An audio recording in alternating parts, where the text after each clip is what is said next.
Ipinagbabawal sa Campo Crame ang pagpapark ng mga sasakyan sa gilid ng kalsada sa officers' row o quarters na inuukupan ng mga opisyal sa loob ng kampo. Nakasaad dito sa dokumento na may petsang August 22 na eksklusibong nakuha ng UNTV. Bawal din ang pagparada ng mga driver, security at aide-de-camp ng kanilang mga sasakyan sa officers' row.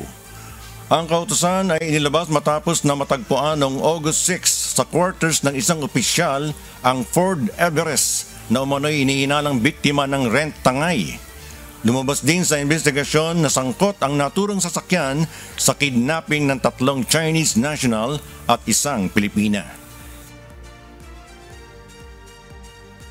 It's a joint and collaboration effort of unang-una ng ating pong PNP-HPG, ng IMEG, ng HSS and the MMDA, wherein the target of this operation ay unang-una ay talagang linisin yung hanay din po, no, or yung ating po mga kabaro na lumalabag din sa mga batas or mga regulations na under po ng RA 4136, na kung saan ito nga po, no, isa din po sa mga target din po na operations po natin ay yung mga kabaro din po natin na baka gumagamit po ng mga recovered na mga ebidensyang sasakyan.